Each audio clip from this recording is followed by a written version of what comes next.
بالله من الشيطان الرجيم بسم الله الرحمن الرحيم أعوذ بالله من الشيطان الرجيم لجميع المخلوق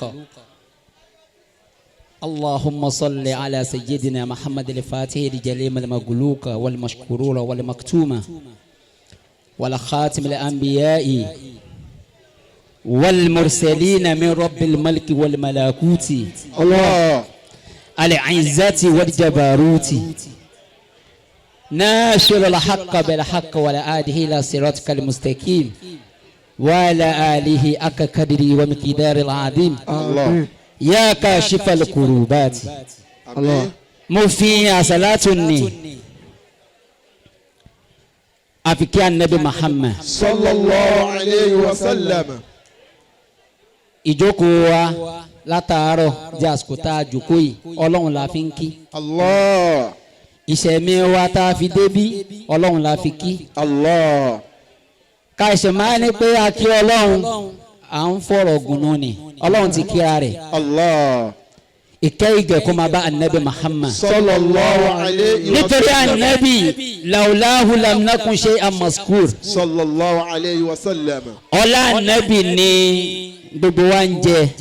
الله ládàá sàlátù kó máa bá anabi Muhammad. صلى الله عليه وسلم mo wá darí kíkì mi lọ sọ́dọ̀ bàbá tó bí mi tí n bá ní kí n ṣẹ̀ṣẹ̀ máa kí ṣe Adam رحمه الله ṣé oyún ṣáwó Haidara رحمه الله mò ń fàágùn الله àwọn bàbá tó bí mi tí n bá ti kí wọn á ti kí gbogbo àwọn bàbá yẹn. الله èmi ò ní ṣe Ádámù kan tí mo fẹ́ yìn ṣe Ádámù ni wọ́n bẹ ń kalẹ̀ yìí الله ká ṣẹ̀ṣẹ̀ máa ní bàbá ṣe Ádámù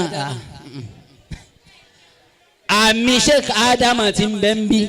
الحمد sẹ́rí bàbá لله Sheikh Àtàtà ẹ̀yin jama أدام الله حياته àtẹ̀yìn tí ẹ jẹ́ jama ẹ̀ tí mọ̀ wọ́n èmi ò sọ bọ́ ti jẹ́ fún yín الله الله lónìí lẹ́tọ̀ọ́ máa pàtàkì irú bọ́lá wọn ti ṣe wọ́n àti tí ń bẹ lọ́wọ́ yín ẹlòmíì ẹgbẹ́ dáná àti ẹ̀ tí mọ iyì rẹ̀ lẹ́ẹ̀fi mọ̀ wípé ohun tó yẹ ká káràmásìkì ju bí àti káràmásìkì rẹ̀ lọ ni.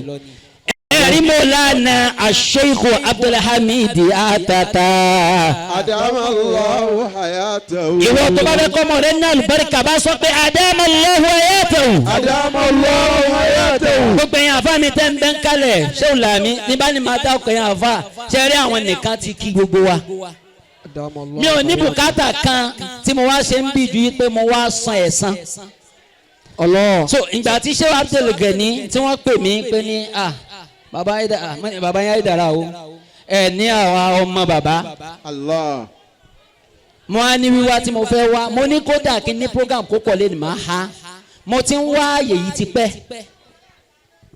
nítorí gbogbo olóore pátá tó o bá ti rí opportunity láti san oore kò sówó tá a fẹ́ gbé fún wọn olówó ni wọ́n الحمد لله kò sí tá a fẹ́ fún wọn mọ́ àmọ́ ká fi tí wọ́n ṣe fún wọn ká fi hàn fáyé ìyẹn ò lè mí mọ̀ pé tí wọ́n jẹ èmi. الله bàbá wa Sheikh Abdul Hamid Atata ẹja sọ pé Adama Allahu hayatahu أدام الله حياته wa dawlatahu li tanwiril biladi wa irshadil ibadi. آمين gbogbo tí ẹ̀rí wa tí a dà lónìí nínú transformer tí mo tap الله tó ń ṣiṣẹ́ lára mi tó jiná bàbá yìí ni. أدام الله حياته sórí wọn tí tó o bá ṣe eré tó bá di ọ̀la ire tí o ṣe yẹn ó padà kábàámọ̀ rẹ pé kí ló dé ìbá ti ṣe. الله الله mo mọ̀ pé bàbá bí wọ́n ti jókòó yìí wọ́n ń dúpẹ́ nítorí ìjókòó tẹ́ ń wo ìjókòó kádàrá ni o.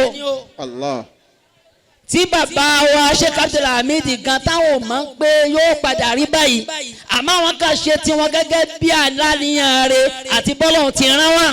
الحمد لله láfi sọ fún wọ àgbàlagbà tó wọ àwọn ọmọ tó ń bẹ lẹ́yìn tó wọn pé kílẹ̀ yìí fẹ́ jẹ láyé ẹ lè jókòó àbí tó kà wọ́n kú àbí tó wọ́n pé ó ẹ̀yẹn bọ́bì kan ọ̀la ń bọ̀ o Allah. ọ̀la ti bàbá rẹ o Alhamdulillah. àmọ́nú mi dùn ipò wọn bẹ láyé Alhamdulillah. tí wọ́n fojú rí ìkẹ́ yìí ìyẹn ni mo fẹ́ dúpẹ́ lọ́dọ̀ Ọlọ́run alhamdulillah. lọ́jọ́ kìíní àná nígbà tá à ń bẹ́ kéke mọ́lúdì tá à ń ṣe yìí ní Agége Naam. àfa àgbà tí wọ́n là wá lójú bọ́ tí ń ṣe mọ́lúdì Mọ̀lánà ni Allah. gbogbo ẹnu mo fi wí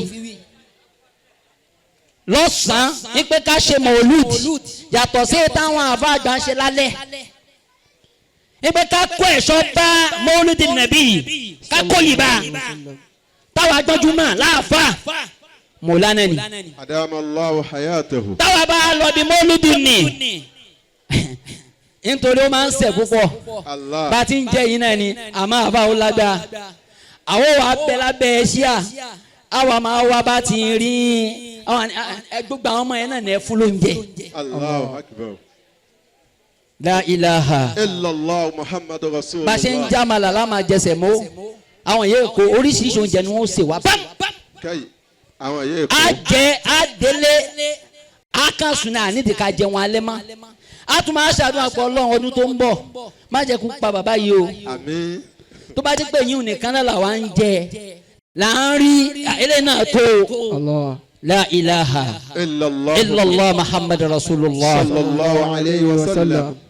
àmọ́ gbẹ̀tọ́ wọn wá ní kí kádàrá wọn pẹ̀lú àwọn bàbá tó bí wa kó ṣe déédéé wọ́n wá fẹ́ràn bàbá náà wá fẹ́ràn wọn. ìgbà tọ́rọ̀ hajj wa ṣẹlẹ̀ sí mi mi ò tẹ̀ mọ́ pé bàbá ni amiru hajj bin sheikh.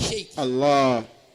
ìgbà tí a wá dọ̀hún mo bá ní Mawlana Haidara ó ti dáa ó yá Abdul Gani ó yá àwọn àti Haidara gbogbo yá ẹjọ́ ṣiṣẹ́ papọ̀. Allah. La ilaha Illallah Muhammadu Rasulullah. ibi tí mo wá ń lọ rèé ẹ wà níyàn wàláhi sùmọ́bìláì lẹ́sìn gbogbo àwọn olórí tí wọ́n bá ti tún ẹ̀yìn ṣe wọn ò lè jàbọ̀ ọ̀la Allahu akbar. wọn ò sì lè rí kẹ́ Ọlọ́run lọ́la Allahu akbar. èyí tí wọ́n rí kéré ní tọ́lọ́run fẹ́ ṣe fún wa nítorí pé iṣẹ́ tí wọ́n ṣe ni wọ́n ń jẹ. Alhamdulillah. Mọ̀lánà wa yanṣẹ́ fún wa mọ̀ ń bá lórí Sheikh Abdul Gani nítorí èmi tí wàá rí ẹ̀kọ́ kọ́ lára wọn léyìí tó pọ̀ lára bàbá wọn wá yanṣẹ́ wọn ní ní ìwọ ẹ fáwọn ẹ mú ọ̀tá wá fún alájà kan wàhálà rẹ̀ pọ̀ ó ti kódà ó fi wàhálà yẹn sún bàbá ní Haidara ẹni tó fẹ́ mú tàwa fún yẹn yanjú bùkátà lẹ́yìn náà. Allahu akbar. La ilaha Illallah Muhammadu Rasulullah. ẹ bá ń gbọ́dọ̀ tóbi kílẹ̀ mi. Allahu akbar. àṣé àníyàn wípé ibi tí ọ̀la tiẹ̀ wà ó yá rìn lọ́dẹ̀. Allahu akbar. ìyàwó alájà múlíká tó sì rán mi lọ hajj ó kú 7 days níyà inú wọn ò lọ mọ́. Allah. Allahu akbar. ẹ̀rù Ọlọ́run wá bà mí ìyá ẹ̀ lọ́mọ bíi báwo ìyá ò sọ àṣírí tó fi ní kí n lọ mọ́ ó kàn náà ò lọ mọ́. Allahu akbar. kí ni ìṣẹ̀lẹ̀ yìí ìyá múlíkù ṣé bí ò ní pa Ọlọ́run báyìí ó ní Ọlọ́run ó sìn ẹ lọ. Allahu akbar. àṣé alánìyá ńlá Mọ̀lánà ìyá náà orí òkú ọ̀tá mi lórí Kaaba Allahu akbar. ó náà ọlọ́run wa ń ṣe mọ̀ pé ta ló kú sórí Kaaba yìí ó nílò wọn àtàjì pa kọ́ máa pọ̀ mọ̀ ẹ́ mọ́ òun lọ́wọ́ lọ́hùn kọ́ máa fi dáràn so kémi lè kú lọ́hùn àbí. La ilaha illallah. àṣé ọlọ́run fi hàn yẹ́ ẹ̀ ní pé ní kíkẹ́ ní bẹ́ẹ̀ ní haram àmọ́ bó bá bẹ́ẹ̀ lọ yóò máa kó bàtà yóò máa gbé báàgì ní bá a ti ń ṣe fún ọlọ́run á fi yín wọ́n fi dámẹ́lẹ̀. Allahu akbar. ṣe rí gbogbo ìrìn àjò ẹ̀dá láyé ẹ jẹ́ ká níyàn wá dáa ọlọ́run wá fi Mawlana Sheikh Abdul Gani wọ́n ṣe Mawlana Sheikh Abdul Hamid ọlọ́run fi wọ́n ṣe sábà bí dáadáa tó pọ̀ wọ́n wá ní lè mọ àwọn ilé ìṣiṣẹ́ níbi tá a ti mú wọn ṣiṣẹ́ ọlọ́run bá fi àmì sí. Allahu akbar. oúnjẹ ọjọ́ náà mò ń jẹ dèní. Alhamdulillah. Mawlana tún wá jù wálẹ̀ lọ́dọ̀ ń tàn ọmọ ni ṣe dáadáa sáyé dára o bó o bá ṣe dáadáa sí bẹ ọjà Allahu akbar. kódà ọ̀rọ̀ mi fọjà láàrin wọn gbà mí pé ní máma ṣe bó ti ń ṣeun àfààní Allahu akbar. ẹja ṣe dáadáa Allahu akbar.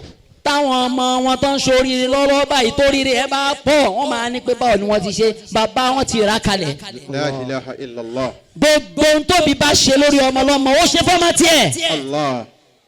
èyí tí wọ́n ṣe yìí làwọn sọ yìí ṣáwọn náà wàá mọ̀ pé iṣẹ́ àwọn padà débi tó dé lónìí. Allahu Akbar. ṣèbá làwọn ń dára lójú wọn jẹ́mẹ́ bá ń ṣe alhamdulillah. Alhamdulillah. àwọn ni wọ́n lọ pẹ́ ìjókòó ọpẹ́ ni fún Mawlana Sheikh Abdul Hamid. Adamallahu hayatahu. kọ́lọ̀ wọlá sítórì yìí wọ́n gbọ́rí lẹ́nu mi. Allah. wàláhi tàlá mo sì ti ní pọ́jọ́ tọ́lọ́ bá yàn dáhìn sọ gbangba. Allahu Akbar. gbogbo ẹni tó bá rí oore tó bá fi pamọ́ ó ṣe rẹ̀. Allah. káwọn náà lè mọ̀ wípé yẹn pé mo tẹ̀ bẹ́ẹ̀ sì ni tó ṣe wọn ká kún bọ́lọ̀ ti ṣe wọn ni. Allahu Akbar. hatalhan ṣèbó ni wọ́n pè wá pa àjòkó sẹ́gbọ̀n tá a la wá lẹ́gbẹ̀ẹ́ wọn. La ilaha illallah. àmọ́ kọ́lọ̀ wọlá rúhùn Mawlana Sheikh Haidara mọ̀ mọ́ kó wọ́n bẹ́ẹ̀ bì. Rahimahullah. ayakumullah. Wa rahmatun wasi'a. mo mọ̀ pé bàbá yẹn ń bẹ́ẹ̀ bì. Allah. mo sì mọ̀ wípé bí mo ti ń wì yín bàbá yẹn ó máa ṣàdúrà fún yín. Àmín. kọ́lọ̀ wa wọ àdúrà lèmi ó ṣe mo kàn wá kọ́ gbólóhùn kékeré kan kó má dín pa àlọ́bẹ̀ gbogbo alápọ̀nlé láyé. Innal makarima.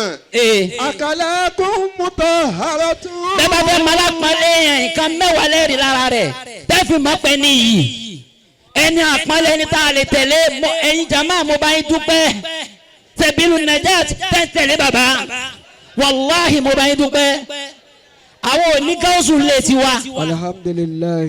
mo ń bọ̀ aṣọ Abdul Gani níbẹ̀ ni bẹ́ẹ̀ ti jẹ́ làwọn náà jẹ́ àwọn tí wọ́n jẹ́ àwọn ẹ̀gbọ́n wa ní gọ́ọ̀sù tiwa kò sì sá àṣírí kan tẹ fẹ́ mú wa tẹ fẹ́ ní ká máa wá kí àwọn ń wá àṣírí lọ léèyàn àwọn bàbá tí wọ́n ti fà àṣírí lé wa lọ́wọ́ rèé àwọn ní gọ́ọ̀sù wa gbogbo bíkíbi mo ti máa ń wí. tẹ bá fẹ́ mọ èèyàn láyé tẹ bá ti rí wéèyàn bẹ̀rù tí mo fẹ́ kà yìí ó ń bẹ lára bàbá wa Sheikh Abdul Hamid. gbogbo ẹni tó bá ti nírú ẹ̀ lára olóríire èèyàn ni ẹni mímọ́ ni ẹni tẹ́ gbọ́dọ̀ fìfẹ́ bá lò ní. naam. Fadinu awwaluha. àkọ́kọ́ ń bẹ ẹ̀sìn pé sára bàbá ó pọ̀ ó bù háyà sima ó fi wujuhihim min afali sujudi. ẹwẹ́ wa wọn látàná èmi ò rí irú ẹwà yẹn rí o kò expire o. Allah. màá tún máa bí màá tún wo fọ́tò gbá irú wọn kí bàbá tẹ fún wa ní sírù yìí bàbá wọn kàn tún yáǹgì náà ni tabaníkà béèrè èjì wọn sì àmọ́ bá ti bí wọn èyí náà ń jẹ́rìí sí bí mo ti ń sọ ojoojúmọ́ wọ́n yáǹgì sí kò sí ti ń jẹ́ bẹ́ẹ̀ sìn náà. Wala akilu thaniha. ẹlẹ́ẹ̀kejì ń bẹ bàbá nílà akáyè tí wọ́n fi ń darí ìlà akáyè ni wọ́n fi ń bá wa lò tí wọ́n bá fi ìlà akáyè bá Sheikh Abdul Gani yìí lò ẹ má gbàgbé ẹ o yàtọ̀ sí pé bọ́lá ti ṣàfáà náà ẹ̀jẹ̀ tó bá ti jẹ́ ẹ̀jẹ̀ tó farabalẹ̀ kò lè ṣẹ̀ṣẹ̀ gbé ẹgbẹ́ lọ́ọ́ tóbi. Allahu Akbar. ìlàkàyè tí wọ́n fi ń bá wa lò àti gbogbo ayé ló sọ wọ́n dẹni pàtàkì. naam. Al-ilmu thalisuha.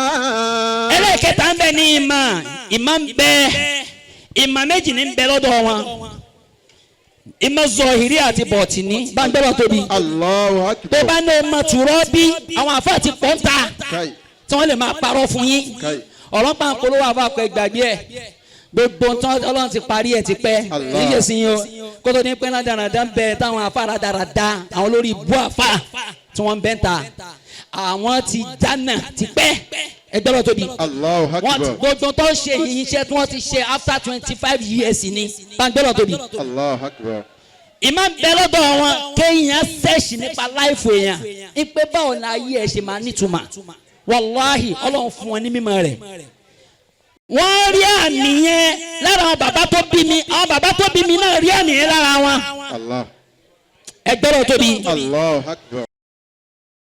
kíálù dá nasa akaraji utuba dáìlì utuba akaraji mutatabieni gbogbo ẹ̀ ń bẹ lára wọn. àwa náà wá táàpù nítorí pé àwọn bàbá yẹn àwọn àrí kankan jẹ lára wọn ìwọ̀n bá ti fara nu bàbá làwọn táàpù kìíní ẹ̀ díẹ̀ gbàngbọ́n tóbi kílẹ̀ mi. Allahu Akbar. ìmọ̀ méjèèjì ni Ọlọ́run ní kó yé wọn ìmọ̀ ẹ̀sìn àti ìmọ̀ bá ti fi tún ayé àwọn èèyàn ṣe. Wal hilmu rabi'uha.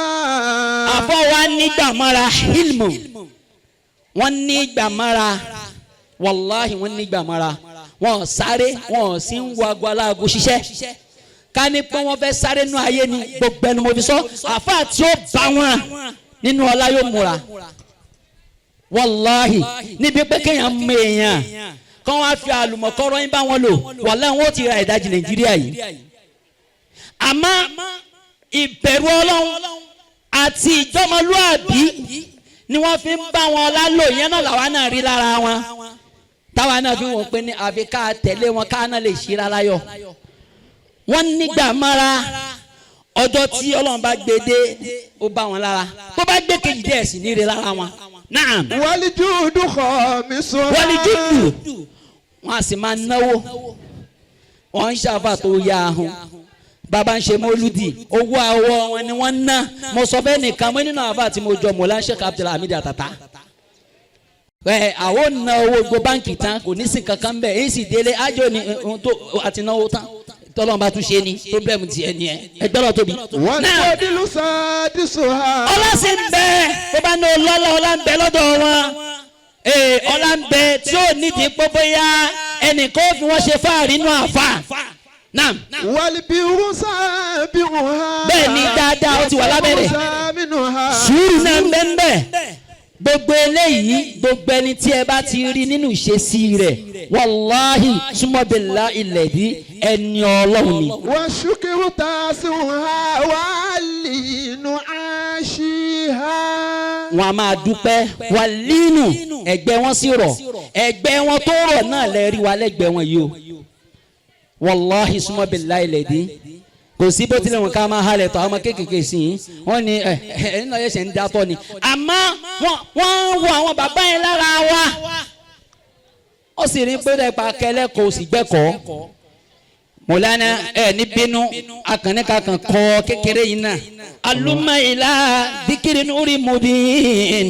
bàbá wa àgbà bàbá wa àtàtà gbogbo ẹni tí ò bá mọ̀ wọ́n kó tètè wá tún wò wọ́n. fazaka àtàtà nuru fi bahimi. bàbá wa tó jẹ́ sí pé ìmọ́lẹ̀ ni wọ́n ní gbogbo àgbáyé. àtàtà nurana fi kulli daribi. ìmọ́lẹ̀ bàbá wa àtàtà ìmọ́lẹ̀ tó kálé ìmọ́lẹ̀ tó kákó ni. mulazamatan dawama bi maqami. bàbá wa tó jẹ́ sí pé ipò ààyè tó lè gbé wọn sí ipò tó ga ni níwájú Ọlọ́run. wàhálùkùkùn bẹ́ẹ̀nà kánà nayyina. ìwà wọn láàrin gbogbo àgbáyé ìwà gidi tí tó dùn fi báni lò ó náà níwà tí ń bẹ lára wọn. mo bá sì tẹ̀lé ànámi bí tàmámi. bàbá wa àtàtà bàbá tó já sí pé ẹgbẹ́ wọn rọ̀ wọn kọ́ ọmọdé mọ́ra wọn kágbàlagbà mọ́ra. zimamu nasi qatibatun watud. aṣíwájú ni wọ́n láàrin àwọn èèyàn ọ̀gá ni wọ́n ẹni ńlá ni wọ́n ẹni pàtàkì ni wọ́n. fa Sheikhul Hamid zu sharafi maqami. bàbá wa àtàtà ẹni yìí ni wọ́n ẹni àpọ́nlé ni wọ́n. amirul muhsinina wajihun karimun. nínú kí ẹ ṣe dáadáa láyé ọ̀gá ni bàbá wa àtàtà tẹ́ ẹ bá sì ń wojú wọn ẹ máa rí ìmọ́lẹ̀ lára wọn. ru'yatukum yufarriju kulla sukmi. bí wọn bá ti rí wọn gbogbo àìsàn wàhálà ìdààmú tí ń bẹ lára rẹ yóò sì. adibun haribun dunazabi kidami. ẹni tó dùn bá rìn ẹni tó dùn sún. atakumullahu zu jalalin nizami. bàbá wa àtàtà ẹ̀mí gígùn àlàáfíà ara tẹ́ ẹ fi lo ayé. mutalli'un nasi bil ilmi shahida. nínú ká ní mímọ̀ tíyàn fi tún ọ̀rọ̀ ṣe tíyàn fi tún ẹ̀sìn ṣe bójú fa anta al-baharu fi ilmi shiyami. ibùdó ni wọ́n nínú mímọ̀.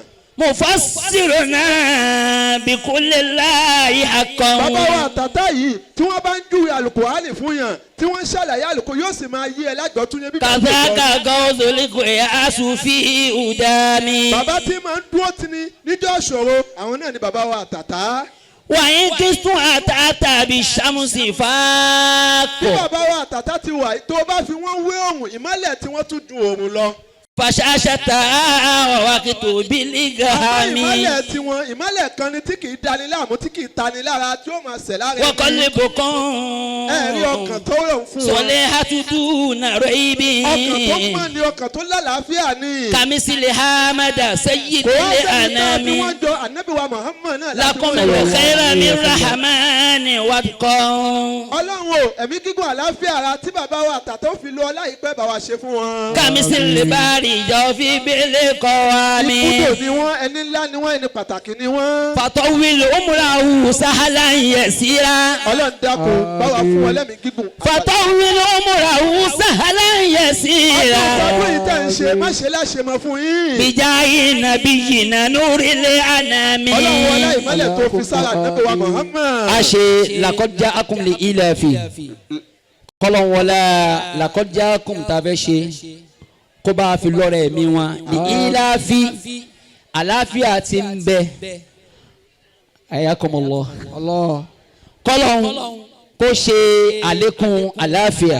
Àmín. Àmín. kó ṣe àlékún martaba. Àmín. kó ṣe àlékún maqama. Allahumma àmín. kó ṣe àlékún istijaba. mo wá fi ọlá dáadáa tàná tí wọ́n ṣe fún mi mo fi tọrẹ gbogbo àrọ́mọdọ́mọ wọn láyé. ọlọ́run wọlé àdúrà mi ọlọ́run jọ́là kàlámì nù ayé. Àmín. látòrí àsìkí Naam. látòrí ipò látòrí àánú látòrí ìbùkún látòrí ìgbàayè níbikíbikí tí wọ́n bá lò sí. ọlá bàbá tó bí mi Mawlana Sheikh Haidara laqad ja'akum rasulun min anfusikum azizun alayhi ma anittum harisun alaykum bil mu'minina ra'ufur rahim fa in tawallaw faqul hasbiya Allah la ilaha illa huwa alayhi tawakkaltu wa huwa rabbul arshil azim لإيلاف بقريش إيلافهم رحلة الشتاء والصيف فليعبدوا رب هذا البيت الذي أطعمهم من جوع وآمنهم من خوف. sẹ́rẹ́ ìyá mi tẹ́ ń tọ́jú bàbá mo ní ọ̀rọ̀ méjì báyìí lò ọ̀rọ̀ àkọ́kọ́ bẹ́ẹ̀ tí ń tọ́jú bàbá ẹ dákun ẹ múra sí o. Allah. wàláhi tàlá kò sí ọmọ yìí kan tí ò ní déèyàn láyé. Àmín. ẹlẹ́ẹ̀kejì sùúrù tẹ́ ní ẹ dákun ẹ jẹ́ kó tún ṣe àlékún. Allah. gbogbo tẹ́ ń ṣe yẹn ẹ̀ ń ra àlùbáríkà tó bu háyà fáwọn ọmọ yín. Allah. kò sí ọmọ yìí kan báyìí tí ò ní déèyàn. Àmín. kò sì sọ ọmọ yìí kan báyìí tá yóò mú. Àmín. kó wọlé ayé pé àwa wà láàrin àwọn ayé tí wọ́n ń jẹ́yàn. pẹ̀lú ọlá ìsìjábá ìbẹ̀rẹ̀ tiwọn ọlọ́run ò ní kán rí wa jẹ. Alhamdulillah. a wà nínú àwọn òkòkò tí wọ́n ń fàyàn láìṣọ ya tí wọ́n ń jẹ́ èèyàn tí wọ́n ń mú ẹ̀jẹ̀ yàn ọlọ́run ò ní kán rí wa pa. gbogbo àwọn ọmọ yẹn ayé ò ní rí wọn mú. Àmín. kafaka rabbuka kam yakfika wakifatan kafka min kana min karaki tukarika karidi min kabadin taaki mashkaka tishakidaru kalikalaki kafaka ma fi kafi qurbatu ya kawkabu kana taaki kawkab falaki ya kashfa al-ghurubati al-fatiha. Bismillahir rahmanir rahim. Alhamdulillahi rabbil alamin. الرحمن الرحيم مالك يوم الدين إياك نعبد وإياك نستعين اهدنا الصراط المستقيم صراط الذين أنعمت عليهم غير المغضوب عليهم ولا الضالين آمين. الفا أكبر الشيخ عبد الرزاق Haidara دام الله حياته. Ọlọ́run má jẹ́ ó tán fún yín láéláé. Àmín. Ọlá Nábì lọ́dọ̀ Ọlọ́run. Àmín. Gbogbo ẹni tóun náà fẹ́ kádùá tí wọ́n ṣe yóò gbà dákun bá ń ṣe àmín. Àmín. Tún wíwẹ̀ lẹ́ẹ̀kan sí pé àmín ló ń wòkè. Àmín. Àmín àmín ya Allah. Àmín ya Allah. Ibi tá a dé nísìn àṣẹ látọ̀dọ̀ bàbá wa Mudir níkàlẹ̀ ẹjọ́ ẹni tọ́nà rẹ̀ bá dì sí bí.